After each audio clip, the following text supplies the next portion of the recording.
Hello and namaste. Do you know that the pineal gland, often called the third eyes, play a vital role regulating our sleep-wake cycle? I believe that understanding its function can help you improve your overall health and well-being. मेरा नाम है शालिनी राव। मैं digital biology science की digital रचयिता हूँ। आपको हमारा video पसंद आए तो लाइक करें, शेयर करें, साथ ही सब्सक्राइब करें। साथ ही बेल आइकन के बटन को प्रेस करना ना भूलें, जिससे कि आपको न्यू वीडियो की नोटिफिकेशन मिलती रहे। तो गाइस स्टार्ट करते हैं हम अपना टॉपिक। हमारा ह्यूमन फिजियोलॉजी चल रहा है, जिसमें कि हमने बहुत ही सक्सेसफुली तरीके से कितने 4 पार्ट कंप्लीट कर लिए। इन 4 पार्ट्स में हमने किया क्या है, हमने सबसे फर्स्ट पार्ट में तो माइंड मैप देखा कि हमें एंडोक्राइन ग्लैंड के बारे में या एंडोक्राइन सिस्टम में क्या क्या स्टडी करना है। फिर हमने 1 बाय 1 आपका ऑरिजिन देखी कि कौन सी ग्लैंड जो है हमारी एक्टोडर्म है, एंडोडर्म है या मेसोडर्म है। वो लोकेशंस देखी कि आपकी ह्यूमन बॉडी में कितने टाइप की ग्लैंड्स हैं और जो आपका एंडोक्राइन ग्लैंड कहाँ कहाँ लोकेटेड है, हेड में, आपके नेक पार्ट में, थोरेक्स में, एब्डोमेन में। इस तरह हमने सबकी लोकेशंस देखी। इसके बाद 1 बाय 1 हम अपने एक एक ग्लैंड्स को स्लोली कवर अप कर रहे हैं। तो हमने हाइपोथैलेमस कवर कर लिया है और पिट्यूटरी ग्लैंड कवर कर लिया। आज इस पार्ट में हम पीनियल ग्लैंड के बारे में देखेंगे। हाइपोथैलेमस जिसे कि हम मास्टर ऑफ मास्टर ग्लैंड बोलते हैं। क्यों बोलते हैं मास्टर ऑफ मास्टर ग्लैंड? क्योंकि ये हमारी जो मास्टर ग्लैंड है यानी पिट्यूटरी ग्लैंड उसको कंट्रोल करती है। पिट्यूटरी ग्लैंड्स हमारी होल बॉडी, होल सेल में जितने भी आपके डिफरेंट टाइप्स ऑफ हार्मोन्स है, एंजाइम है, उनको रेगुलेट करता है या फिर कंट्रोल करता है। और पीनियल और आप पिट्यूटरी ग्लैंड को कंट्रोल करने वाली हाइपोथैलेमस ग्लैंड होती है, इसीलिए इसे मास्टर ऑफ मास्टर ग्लैंड कहा जाता है। पिट्यूटरी का साइज हमने देखा, आपके जो पी गेन होता है उसके इक्वल होता है। वही आज हम बात करेंगे पीनियल। पहले जब पीनियल की डिस्कवरी नहीं हुई थी, पीनियल ग्लैंड्स की, तब सबसे छोटी ग्लैंड जो कौन सी थी, पिट्यूटरी ग्लैंड थी ह्यूमन बॉडी में। बट जब पीनियल ग्लैंड की डिस्कवरी हो गई तो अब सबसे छोटी जो ग्लैंड है वो पीनियल है। पीनियल यानी कि ये मस्टर्ड का सीड होता है ना, राई का, उसके इक्वल होता है इसका साइज। और पिट्यूटरी का आपका जो ग्रीन पी होता है उसके मटर के दाने के बराबर। तो पहले इसे सबसे छोटा कहा जाता था, मगर पीनियल ग्लैंड की डिस्कवरी बाद में हुई, इसलिए बाद में इसे क्या कहा जाने लगा कि second smaller gland of pituitary. और फर्स्ट आपकी स्मॉलर साइज क्या है, पीनियल है। तो हम देखते हैं अपना pineal glands. Pineal gland smallest endocrine glands. Endocrine glands present कहाँ है? ये प्रेजेंट होती है आपकी एपिथैलेमस। एपिथैलेमस याद आया? डाइसेफ्लॉन का फिगर देखिए, ये आपका फिगर है डाइसेफ्लॉन का। बॉक्स लाइक स्ट्रक्चर होता है डाइसेफ्लॉन का।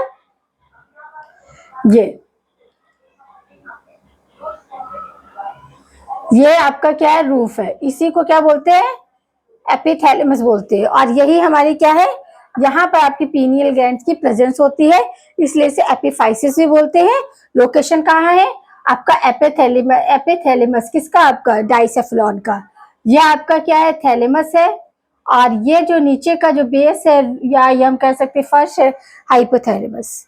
तो समझ आया कि इसे एपिफाइसिस क्यों बोलते हैं, क्योंकि ये प्रेजेंट होती है कहाँ, रूप ऑफ एपिथैलेमस, किसकी, डाइसेफ्लॉन की। रेगुलेट क्या करती है, अब ये फंक्शन क्या करती है, रेगुलेट स्लीप वॉक साइकिल जो हमारे बॉडी में होता है, स्लीप वॉक साइकिल। वो इसी को स्लीप वॉक साइकिल को बायोलॉजिकल क्लॉक भी बोलते हैं और डायन्यूअल रिदम भी बोलते हैं, या फिर 24 आवर रिदम ये भी बोलते हैं, और आपका साइरेडियन रिदम ये भी बोलते हैं। क्यों? क्योंकि हमारे स्लीप वैक यानी कि हमें जो है फिक्स टाइम पीरियड में क्या होना था, सोना होता है। नाइट के टाइम पे हमें सोना है, डे के टाइम वॉक करना है। तो ये एक तरह से क्या हो गया आपका स्लीप वॉक साइकिल। ये कौन, पीनियल ग्लैंड कंट्रोल करती है।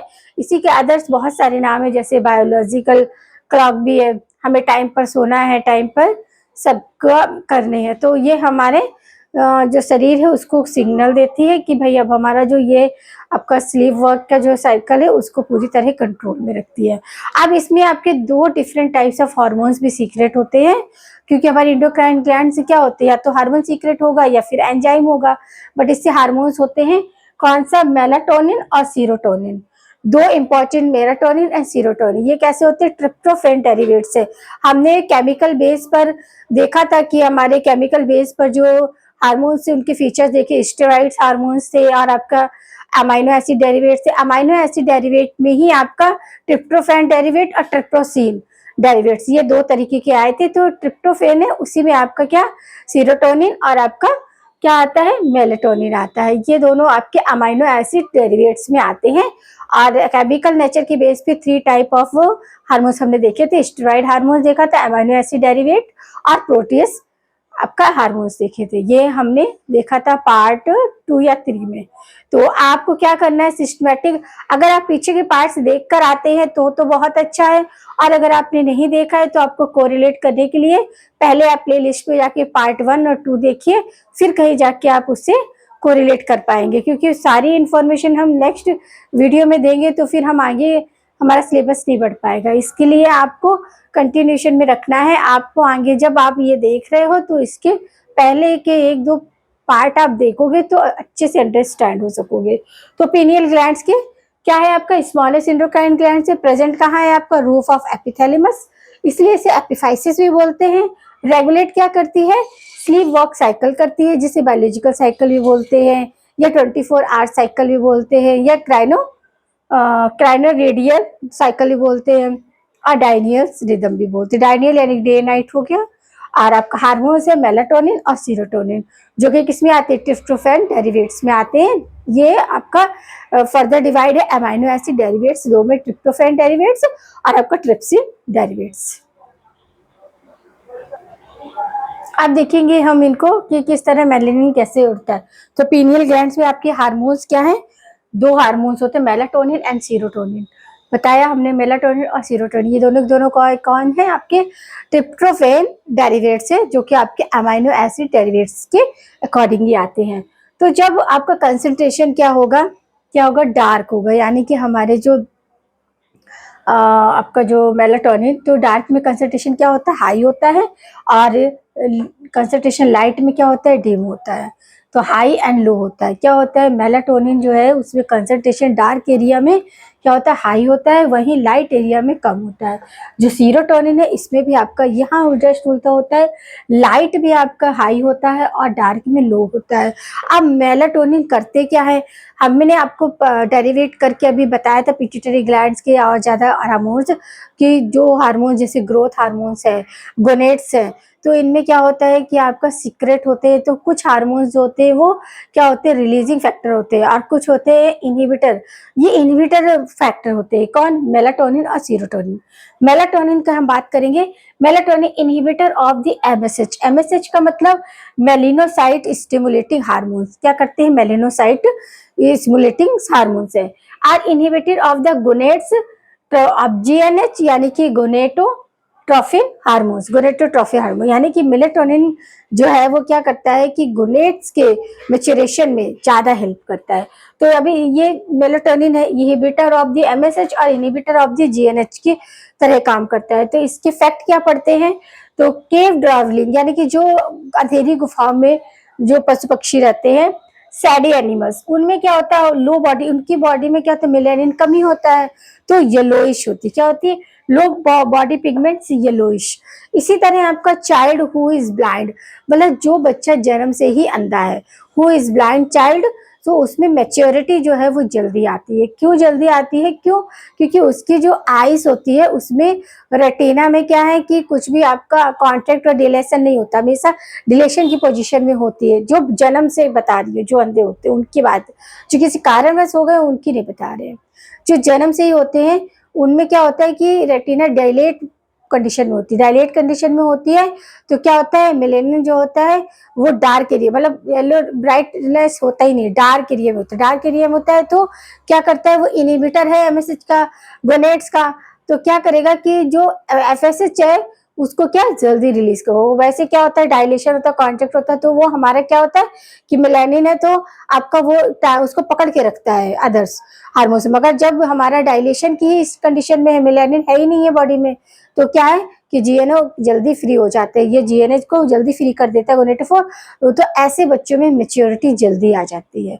और उसका यही रीजन है कि उनमें मेलेनिन जो होता है वो क्या होता है कि आपका लेस होता है, तो जिससे आपका गोनेट तो फ्री हो जाते हैं और फिर ये जल्दी ग्रोथ अपनी एल्डरनेट को वो क्या होता है एल्डरोसी को जल्दी अडॉप्ट कर लेते हैं, यानी कि उनमें मेच्योरिटी जल्दी आने लगती है।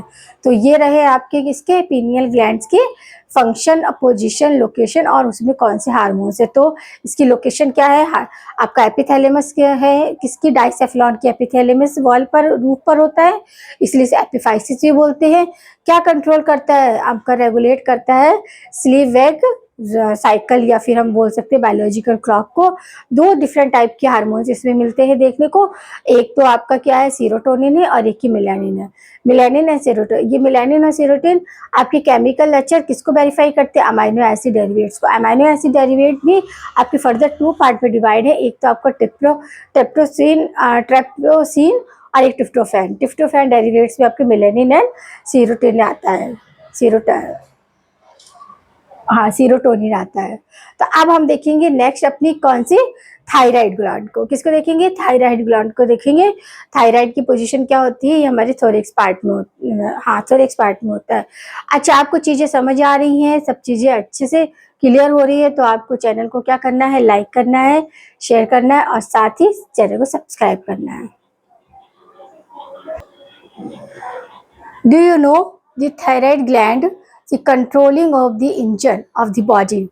The thyroid gland is a body engine controlling metabolism and energy level. I believe the learning about it can help us maintain the health and active lifestyle. तो आप थायराइड ग्लैंड कहाँ आती है, हमारी नेक की पोजीशन पे होती है, नेक में होती है। अब हम देखेंगे अपनी नेक्स्ट ग्लैंड को, क्या है thyroid gland, largest endocrine gland है। क्या है, लार्जेस्ट एंडोक्राइन ग्लैंड है। और आपका क्या है, एंडोडर्मल होती है। कैसी होती है, एंडोडर्मल होती है। थायराइड ग्लैंड के बारे में बात करें, थायराइड ग्लैंड कैसी होती है, हमारी पूरी जो बॉडी होती है उसकी क्या होती है, इंजन कंट्रोल्स, यानी कि मेटाबॉलिज्म और एनर्जी लेवल को कंट्रोल करती है। क्या करती है, मेटाबॉलिज्म और एनर्जी लेवल को कंट्रोल करने का काम करती है। तो इसे हम अपने शरीर का क्या इंजन भी बोल सकते हैं। तो थायराइड ग्लैंड, तो लार्जेस्ट एंडोक्राइन ग्लैंड कहाँ, एंडोडर्मल होती है और बाइलोब्ड होती है। ये देखो ये फिगर है इसका, ये बाइलोब्ड होती है। कहाँ प्रेजेंट होती है, नेक रीजन में, नेक रीजन में प्रेजेंट है। आपका इस तरह स्ट्रक्चर होता है बाइलोब। ये जो स्मॉल, ये क्या थायराइड फॉलिकल है, और आपका ये जो ब्लू कलर, ये बीच में जो दोनों लोब को ज्वाइंट किए रहती है उसे इस्थमस बोलते हैं। क्या बोलते हैं, इस्थमस बोलते हैं। और आपको जो एक्स्ट्रा ये है, ये पैराफॉलिकल सेल्स होती है। ये स्ट्रक्चर है आपका था, ये क्या है, आपकी लार्जेस्ट है। और आपका क्या है, नेक रीजन प्रेजेंट होते हैं। अब इनमें हार्मोन्स कौन से रिलीज होते हैं, इसमें 2 तरीके के हार्मोन्स रिलीज होते हैं, आयोडाइज हार्मोन्स और नॉन आइसोडाइज। अभी हमने देखा था अमाइनो एसिड डेरिवेट्स का पीनियल ग्लैंड में क्या था, ट्रिप्टोफेन डेरिवेट्स, ये है आपका ट्रिप्टोसिन, ये दोनों ट्रिप्टोसिन डेरिवेट्स होते हैं। आयोडीन हार्मोन्स जो है T3 and T4, T3 and T4, और ये है क्या है, ट्रिप्टोफेन का हमने अभी पढ़ा था पीनियल में, ये ट्राइफसिन, क्या है, ट्राइफोसिन, ट्राइफोसिन के फैक्टर होते हैं। अब जो होता है जो T3 और T4 है, ये क्या डेरिवेट करते हैं, कैल्सिटोनिन। कैल्सिटोनिन क्या है, सिंथेसाइज फ्रॉम द थायमस, ये thyroid follicle sales, thyroid follicle sales से इनसे सिंथेसाइज होता है क्या, आपका कैल्सिटोनिन। और जो आपका पैराफॉलिकल सेल्स होते हैं, इनसे आपके T3 एंड T4 सिंथेसाइज होता है। याद रखना है आपको कि 2 तरीके के हार्मोन्स है आपके, आइसोडाइज्ड हार्मोन्स एंड नॉन आइसोडाइज्ड। आइसोडाइज्ड में आपके क्या आ रहे हैं, ट्राइफोसिन आ रहे हैं, ट्राइफोसिन जिसमें आपका T3 और T4 है, ये सिंथेसाइज होते हैं कहाँ, पैराफॉलिकल सेल्स में। जबकि आपका कैल्सिटोनिन है, ये आपका थायराइड फॉलिकल्स में, जो ब्लैक कलर के ये थायराइड फॉलिकल्स है, और जो ब्लू कलर के ये क्या है, आपके पैराथायराइड, पैराफॉलिकल सेल्स, इन्हीं में आपके क्या सिंथेसाइज होते हैं। फिर आपका जो T3 है, try iodide threonine, try iodide threonine, इसे हम 3I से प्रेजेंट, I2 से प्रेजेंट करते हैं। वहीं आपका T4 जो कि टेट्रा आयोडी थोरिन, इसको हम 4I2 से करते हैं। हमारे शरीर में 25% क्या है, T3 बनता है और T4 75% बनता है। मोर देन, इसी को हम थायरॉक्सिन भी बोलते हैं, थायरॉक्सिन भी बोलते हैं किसे, T4 को। मोर देन T3, हमारी देखो हमारे शरीर में क्या बन रहा है, 75% क्या T4 होता है, T3 हमारा 25 होता है। तो हमारे शरीर बनता तो सबसे ज्यादा T3 है, बट उसको कन्वर्ट कर लिया जाता है T3 में। T4 हमारे में क्या है, more than the T3 in body has converted to the T4, T4 से T3, क्योंकि T3 हमारी बॉडी में कितना है 25% और T4 कितना है 75%। तो T4 से ही T3 को कन्वर्ट किया जाता है। कैसे, आपका जो T4 है, T4 को हम थायरॉक्सिन भी बोलते हैं। T4 को क्या करेंगे, डाई अमाइनेज यानी कि आयोडीन के साथ डेरिवेट के साथ सिंथेसाइज करके T3 बनता है। तो क्या हो गया यहाँ पे 4 आयोडीन आपके किसमें 3 में कन्वर्ट हो जाता है। तो याद रखना है कि हमारे शरीर में कितना 25% क्या होता है T3 होता है, बट हमें चाहिए कि इसको ज्यादा रहता है T4 25 होता है। T4 को ही हम कन्वर्ट करते हैं T3 में। तो ये हमारा थायराइड ग्लैंड था। तो यहाँ पर हमारा थायराइड ग्लैंड का क्या हो गया बेसिक आपका। अब इसको कंटिन्यू हम क्या करेंगे नेक्स्ट पार्ट में करें। अच्छा, इसके फंक्शन और देख लेते हैं, फिर पैराथायराइड को नेक्स्ट पार्ट में करेंगे। ये थायराइड ग्लैंड देखा आपने कहाँ है, लार्जेस्ट इंडोक्राइन ग्लैंड है। इसकी जो ऑरिजिन होती है वो इंट्राडर्मल होती है, बाइलोब्ड है और नेक रीजन में। दो तरीके के हार्मोन्स है, आयोडाइज हार्मोन्स और नॉन आयोडाइज। ट्रिप्सिन डेरिवेट्स है और आपका क्या है कैल्सिटोनिन। कैल्सिटोनिन क्या है आपका सिंथेसाइज आपका किसमें, थायराइड फॉलिकल सेल में, जबकि आपका T3 एंड T4 सिंथेसाइज होते हैं पैराफॉलिकल सेल्स में। और आपके क्या है T3 जो है वो 25% रहता है शरीर में और T4 जो होता है वो कितना होता है 75%। T4 को ही कन्वर्ट कर लिया जाता है T3 में, किससे की हेल्प से, डाईआइसोनेज की हेल्प से इसको कन्वर्ट कर लेते हैं। Function of T3 and T4 का, तो पहला फंक्शन क्या होता है, रेगुलेशन ऑफ द BMR यानी कि बेसल मेटाबॉलिज्म रेट। तो हमारी बॉडी में जो बेसल मेटाबॉलिज्म रेट है उनको कंट्रोल करता है, रेगुलेट करता है। Help in metabolism of carbohydrate, fat and proteins, ये क्या है हमारे बायोमोलिक्यूल्स है, तो इनकी मेटाबॉलिज्म में भी हेल्प करता है। Help in thermo regulator of body यानी कि हमारे टेम्परेचर को भी कंट्रोल करने का काम करता है। Tissue differentiation is a Metamorphosis की रिएक्टिविटी होती है जिसमें टिश्यू डिफरेंशिएट होते हैं, उनमें भी हेल्प करते T3 and T4। Help in overall growth and development of body, किसमें कर रहे हैं हेल्प, अपने ओवरऑल बॉडी की डेवलपमेंट एंड ग्रोथ में। Play important role in menstrual cycle और आपका टेडपोल जो है फ्रॉग में कन्वर्ट होता है आयोडीन की हेल्प से। टेडपोल क्या है आपका लार्वा है और आपका फ्रॉग क्या एडल्ट इसमें कन्वर्ट होता है। तो इस तरह हमने देखा कि आपकी जो थायराइड ग्लैंड है, हमने इस पार्ट में pineal gland and thyroid gland दो ग्लैंड के बारे में देखा। पीनियल ग्लैंड क्या है, सबसे स्मॉलेस्ट है। जब तक आपकी पीनियल ग्लैंड की डिस्कवरी नहीं हुई थी तब तक सबसे छोटी आपकी पिट्यूटरी ग्लैंड को ही कहा जाता था, मगर जब पीनियल ग्लैंड की डिस्कवरी हो गई तो तब से सबसे छोटी ग्लैंड जो है आपकी पीनियल है। कैसी, मस्टर्ड की सीड के इक्वल इसका साइज होता है, जबकि पिट्यूटरी ग्लैंड का जो साइज होता है वो आपके पी गेंस के बराबर होता है। हमने ये दोनों देखा। आपका जो पीनियल ग्लैंड है उसमें हार्मोन्स कौन से थे, सीरोटोनिन और आपका मेलाटोनिन। यह आपका हार्मोन्स था जो कि किसके लिए रिस्पॉन्सिबल होते हैं, गोनेड्स के ग्रोथ के लिए। और आपका जो दूसरी है थायराइड ग्लैंड, इसमें बहुत इंपॉर्टेंट हार्मोन्स है, कौन से हैं आपके T3 एंड T4 और आपका कैल्सिटोनिन। अभी कैल्सिटोनिन का फंक्शन हम देखेंगे। अब इसके बाद पैराथायराइड स्टार्ट करेंगे। पैराथायराइड में हम कैल्सिटोनिन, क्योंकि कैल्सिटोनिन आपकी थायराइड और पैराथायराइड दोनों ही मिलके फंक्शन देती है, तो कैल्सिटोनिन का हम वहां पर फंक्शन देखने वाले हैं और इसके डिसऑर्डर देखने वाले हैं। तो आज हम इस पार्ट में इतना ही करेंगे। नेक्स्ट पार्ट में हम क्या करेंगे, पैराथायराइड और आपकी कैल्सिटोनिन इसका फंक्शन देखेंगे, डिसऑर्डर देखेंगे कि किस तरह आपका कैल्सिटोनिन काम करता है और इसकी एब्सेंस में क्या हो सकता है और एक्सेस में क्या हो सकता है और डिक्रीसेस में क्या हो सकता है, क्या इफेक्ट पड़ता है हमारी एक्टिविटीज पर और क्या इफेक्ट नहीं पड़ता है। क्योंकि हमारा देखा हमने थायराइड में T3 और T4 हमारे 25% और 75% बॉडी में प्रेजेंट होते हैं। ज्यादा कौन होता है आपका T4 होता है, बट हम यूज किसे करते हैं T3 को, T4 को कन्वर्ट कर लेते हैं बाय आयोडेज की एक्टिविटी से, इसको T3 में कन्वर्ट करके यूज करते हैं। तो यहाँ पर हमारा ये वाला थायराइड के कंसेप्ट क्या होते हैं, पूरे होते हैं। नेक्स्ट में हम पैराथायराइड ग्लैंड देखेंगे और साथ ही देखेंगे कि किस तरह कैल्सिटोनिन जो हार्मोन्स है, अब ये भी याद रखना है आपको कि कैल्सिटोनिन हार्मोन्स और आपका T3 T4 किस में आ रहे हैं, टिफ्टोसिन में आ रहे हैं, ये डेरिवेट्स है। ये हमने आपको केमिकल नेचर के बेस पे बताया था कि केमिकल नेचर के बेस पर कितने तरीके के आपके हार्मोन्स होते हैं। तो 3 टाइप था, पहला था स्टेरॉइड और फिर था अमीनो एसिड डेरिवेट और प्रोटीएस हार्मोन्स।